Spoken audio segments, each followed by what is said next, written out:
This YouTube channel does not promote any violent, harmful, or illegal activities. All content provided by this channel is meant for an educational purpose only. নমস্কার আদাব, আমি আপনাদের প্রবীর বিশ্বাস। দেখছেন আপনাদের পছন্দের channel NK ডিজিটালের প্রভাত অনুষ্ঠান থার্ড আইতে। আজকে আমরা একটা অন্য বিষয় নিয়ে আলোচনা করব। অন্য বিষয়টা কি? এই যে বারবার নির্বাচন আসছে, প্রত্যেকটা নির্বাচনে সিপিএম তাদের তৃতীয় স্থানটা ধরে রাখার জন্য তাদের লড়াই করতে হচ্ছে। কেন এরকম দুরবস্থা হলো? আজ থেকে মাত্র 1.5 দশক আগেও যারা 230 ছিল, আজ বিধানসভায় তারা শূন্য। কেন দণ্ডপ্রতাপ সিপিএম বা বামফ্রন্টের থেকে মানুষ মুখ ফিরিয়েছে? আজকে আমরা থার্ড আইতে আলোচনা করব তাই নিয়ে।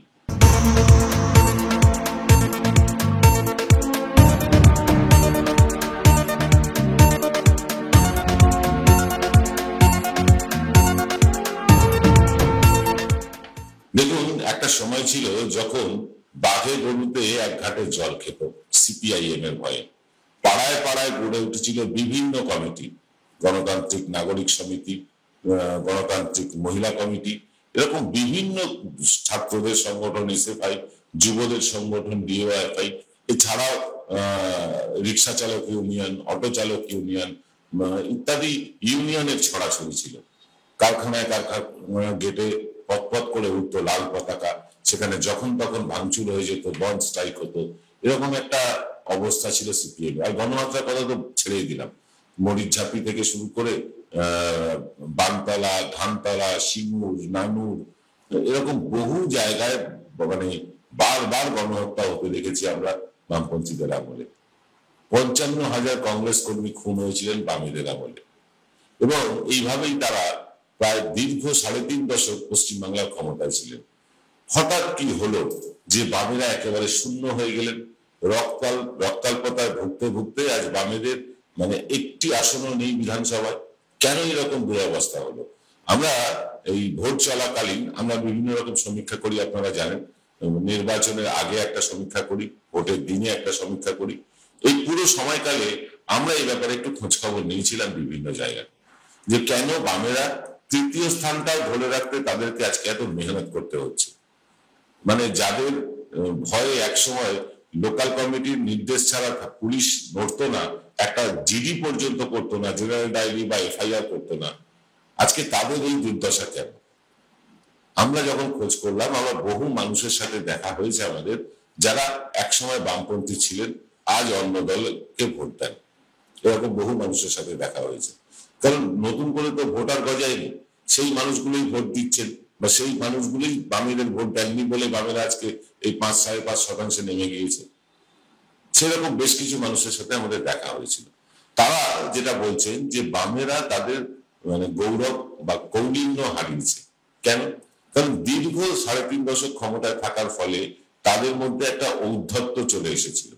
ঔদ্ধত্য মানে পাড়ায় পাড়ায় নেতাদের ঔদ্ধত্য, পাড়ায় পাড়ায় প্রমোটারদের ঔদ্ধত্য, এবং প্রমোটারদের পেছন থেকে অক্সিজেন দেওয়ার কাজ এই বামপন্থী নেতারাই করতো। শহরাঞ্চলের কথা বলছি। গ্রামাঞ্চলে লোকের পুকুরে বিষ ঢেলে দেওয়া হতো, কারুর ধান কেটে নিয়ে যাওয়া হতো, এক ঘরে করে দেওয়া হতো। এরকম বহু রকম অত্যাচার বামেরা চালিয়েছে। আজকে তারা সিন্ডিকেটের কথা বলে, এই সিন্ডিকেটের জনক তারা। আজকে যারা বলে থ্রেড কালচার, সেই থ্রেড কালচারের জনক তারা। স্বয়ং বুদ্ধদেব ভট্টাচার্য বলেছিলেন, মেরে মাথা ফাটিয়ে দেব। এটা থ্রেড কালচার নয়। বলা হয়েছিল নন্দীগ্রামকে 3 দিক না 4 দিক ঘিরে ধরে লাইফ হেল করে দেব। This is not thread culture, isn't called thread culture. এরকম যদি সর্বোচ্চ স্তরের নেতা নেত্রীরা থ্রেড কালচার মানে চালু রাখতে পারেন, তাহলে গ্রামের বা শহরের নিচুতলায় কি না হয়েছে ভাবতে পারেন। ডাক্তার সুশীল পালকে হত্যা করা হয়েছিল কারণ তিনি বেআইনি কাজ করতে চাননি বলে। এরকম বহু মানুষ হত্যা হয়েছে, বহু মানুষকে হত্যা করা হয়েছে। তো মানুষ বলছে যে এইসব আর তাদের ভালো লাগছিল না, তাই তারা পরিবর্তন চেয়েছে। পরিবর্তন চাওয়ার ফলে কি পেয়েছেন, এই প্রশ্ন ছিল আমাদের। তারা বলছেন পরিবর্তন চাওয়ার ফলে এখানেও দাদাগিরি, গুন্ডাগিরি এসব চলছে, এখানেও চোখ রাঙানি চলছে, কিন্তু পাশাপাশি এখানে উন্নয়নটাও হচ্ছে। আজকে জিনিসপত্রের দাম, পশ্চিমবঙ্গ সরকারের হাতে ট্যাক্স বাড়ানোর ক্ষমতা নেই, তারা জিএসটি পায় শুধুমাত্র। যে কয়েকটা জিনিসে ট্যাক্স বাড়ানোর অধিকার তাদের আছে সেগুলোতেই তারা বাড়ায়, কিন্তু জিনিসপত্রের ট্যাক্স না বাড়িয়েও রাস্তাগুলো পাকা হয়েছে, মানুষ লক্ষ্মীর ভান্ডার পাচ্ছেন, কন্যাশ্রী পাচ্ছেন, রূপশ্রী পাচ্ছেন, বিভিন্ন রকম প্রকল্পের সুবিধা পাচ্ছেন। বাম আমলে এই সুবিধাগুলো পেতেন না। কিছু কিছু প্রকল্প বাম আমলে ছিল, কিন্তু সেগুলো ওই নেতাদের পরিবারের লোকজনই পেতেন। চাকরি বাকরি এমন কোন জেলা স্তরের নেতাকে আপনি খুঁজে পাবেন না কোনো জেলায় যাদের পরিবারের কেউ না কেউ সরকারি চাকরি পেয়ে গেছে বা সমবায় সংস্থাগুলোতে চাকরি পেয়ে গেছে। এইভাবেই কিন্তু চাকরি বঞ্চিত হয়েছে। এখন অনেক রকম কথা বলা হচ্ছে, অনেক রকম অভিযোগ তোলা হচ্ছে, কিন্তু অভিযোগগুলো একেবারেই মিথ্যে তা আমি বলছি না। চাকরি বিক্রি হয়েছে, বহু জায়গায় তৃণমূল আমলে চাকরি বিক্রি হয়েছে, বহু জায়গায় তৃণমূল আমলে গুন্ডামি হচ্ছে, বহু জায়গায় অনেক জায়গায় দাদাগিরি করা হচ্ছে, প্রমোটার রাজ চলছে, এখন সিন্ডিকেট রাজ কোথাও কোথাও চলছে এখনো। বালি কয়লা ইত্যাদি থেকে বাম আমলেও টাকা উঠতো, এই আমলেও টাকা উঠেছে, অস্বীকার করা যাবে না। কিন্তু মানুষের মধ্যে একটা নিরাপত্তার ব্যাপার এসছে। মানুষ এটা বুঝতে পারছেন যে আর পুলিশের গুলিতে কেউ মারা যাবে না, পাড়ায় পাড়ায় গণহত্যা আর হবে না। এই ছোট আঙ্গারিয়া, সুচপুর, নানুর, নন্দীগ্রামের মতন ঘটনা আর ঘটবে না, এটা মানুষ বুঝতে পেরেছে। রাস্তাঘাট খানিকটা ভালো হয়েছে, আলো হয়েছে, জল হয়েছে, এগুলো হয়েছে। মানুষ কিছু কিছু সরকারি প্রকল্পের সুবিধে পাচ্ছেন। এরকম একটা হিসেব তথ্য দেওয়া হয় তৃণমূলের তরফে যে পশ্চিমবাংলার প্রত্যেকটি মানুষের পরিবার কোনো না কোনো ভাবে তৃণমূল কংগ্রেসের সরকারের দ্বারা উপকৃত হয়েছে, হচ্ছে। এটা একেবারেই অমূলক কথা নয়, কেউ না কেউ সরকারের দ্বারা উপকৃত হয়েছে। এইরকম একটা অবস্থা চলছে। তো এইরকম অবস্থায় বামেরা কেন তৃতীয় জায়গাটা ধরে রাখতেও তাদেরকে এত লড়াই করতে হচ্ছে? কারণ লড়াই করতে হচ্ছে বামেদের সংগঠন আর কিছু নেই। কিন্তু বামেরা লড়াইতে আছে। ধরুন শিক্ষকদের নিয়ে যে আন্দোলন হলো তাতে তারা প্রধান মুখ ছিল, বা এই আরজিকর নিয়ে যা হলো তাতে তারা প্রধান মুখ ছিল। আন্দোলনের ভালো মন্দ ভুল ত্রুটি নিয়ে বলছি না, কিন্তু তারা আন্দোলনের মধ্যেই আছে, ওই 5% ক্ষমতা দিয়েও আন্দোলনের মধ্যে আছে। আর বিজেপি কোনো আন্দোলনে না থেকে ভোট আসলেই হাওয়া তুলে তারা ড্যাং ড্যাং করে দ্বিতীয় স্থান পেয়ে যায়। আর সিপিএম কেন দ্বিতীয় স্থান পায় বলবো সেই নিয়ে কথা, তবে নিতে হবে ছোট একটা বিরতি। Welcome to the world of civil business. A Bengali business personality and the most successful business group, Roy Construction Group of companies, now coming Sarid, West Bengal.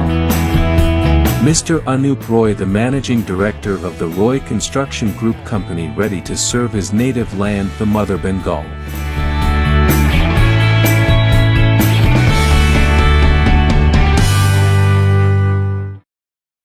Film বিরতির পর আপনারা দেখছেন এনকে ডিজিটালের প্রভাতী অনুষ্ঠান থার্ড আই। আমরা আলোচনা করছি CPM বা বামপন্থীরা কেন তৃতীয় স্থানে পৌঁছে যাচ্ছে, বা তৃতীয় স্থান ধরে রাখতেও তাদের কেন মাথার ঘাম পায়ে ফেলতে হচ্ছে। কারণ তাদের আর সংগঠন নেই। বামেদের সবচেয়ে বড় ভুল ছিল সংগঠনে নতুন ছেলে মেয়েদের সুযোগ না দেওয়া। এখন আপনারা দীপশিতা বা আরো কে কে আছে, শতরূপ, এদেরকে আপনারা দেখতে পাচ্ছেন ঠিকই, কিন্তু বামেরা যখন ক্ষমতায় ছিল এইসব নেতাদেরকে বা এইসব যুব সংগঠনকে, ছাত্র সংগঠনকে তারা মাঠে ময়দানে নামিয়ে দিয়ে লাভের গুড়টা তারাই খেয়েছেন। কলাটা, মূলটা, সরকারি গাড়িটা, ঠান্ডা অফিসটা তারাই ভোগ করেছেন। কোন যুব নেতাদেরকে সেই সময় সুযোগ দেওয়া হয়নি। ফলে যুবরা বামেদের থেকে বেশ খানিকটা পিছিয়ে পড়েছে, বা তাদের বামমুখ হয়নি। তারা দেখেছেন আন্দোলনের মধ্যে আছেন মমতা বন্দ্যোপাধ্যায়, যুবদের মধ্যে একটা আন্দোলনের প্রবণতা থাকে, তারা মমতা বন্দ্যোপাধ্যায়কে বেছে নিয়েছেন এবং মমতা বন্দ্যোপাধ্যায় 2011-তে ক্ষমতাও এসেছেন। কিন্তু বামেরা তাদের সেকেন্ড জেনারেশন তৈরি করতে পারেনি বা করেনি। ওই পাকা চুলের লোকগুলোই সারা জীবন সিপিএম এর কলাটা, মূলটা, খিটটা খেয়ে গেছে। যখন তাদের ক্ষমতা ছিল তখন তারা যুবদের দিকে ফিরেও তাকায়নি। এখন ইদানিং ওই মীনাক্ষী, শতরূপ, দীপশিতা ইত্যাদি ইত্যাদি কয়েকজনকে তারা সামনে আনছে ঠিকই, কিন্তু যখন ক্ষমতা ছিল তখন যদি তারা যুব সংগঠনকে আরো বেশি শক্তিশালী করতো তাহলে হয়তো আজকের এই দুরবস্থার মধ্যে পড়তে হতো না বামেদেরকে। এই কথা যে আমি বলছি তা নয়, আমরা সমীক্ষা করতে গিয়ে অনেক প্রৌঢ় বামপন্থী মানুষের সাথেও কথা বলেছি, তাদের কথা এটা। তারা স্বীকার করেছে যে আমরা সেকেন্ড জেনারেশন তৈরি করিনি, করতে চাইনি। আমরা তাদের ব্যবহার করেছি। শ্রমিক সংগঠনকে আমরা শুধু ব্যবহার করেছি, বড় বড় শ্রমিক নেতারা তারা কলাটা মূলটা খেয়েছেন, বা ধরুন কারখানার গেটে যারা শ্রমিকের সংগঠনের যারা মূল নেতা তারা বিভিন্ন রকম সুবিধা টুবিধা পেয়েছেন কারখানার মালিকদের থেকে, বাকিরা কেউ পায়নি। একদল সব পেয়েছে আর একদল কিচ্ছু পায়নি। এইটা হচ্ছে বামপন্থীদের মানে আজকের আসনে আজকের এই জায়গায় আসার মূল কারণ। এই দোষে কি তৃণমূল দুষ্ট নয়? হ্যাঁ, তৃণমূলও দুষ্ট এই দোষে।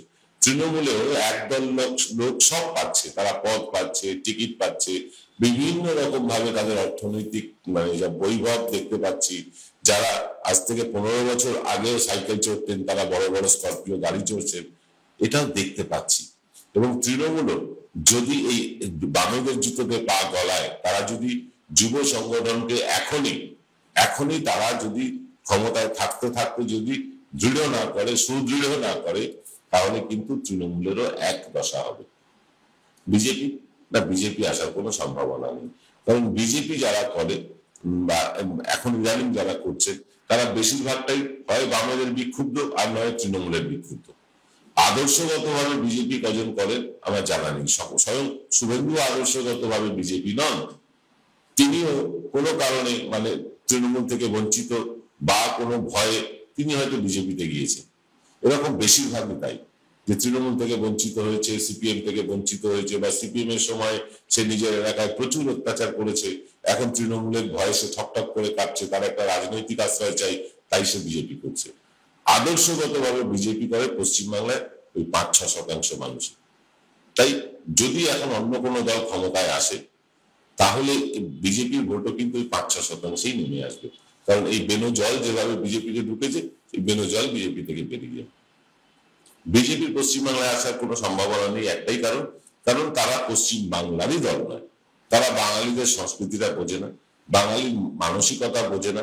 তারা শুধু বোঝে কি ওই মসজিদে লাথি মারা বা ওই রামনবমীর মিছিলে অস্ত্রশস্ত্র নিয়ে শক্তি প্রদর্শন করা, জয় শ্রীরাম বলে মানুষকে ভয় দেখানো, এইগুলো তারা বোঝে।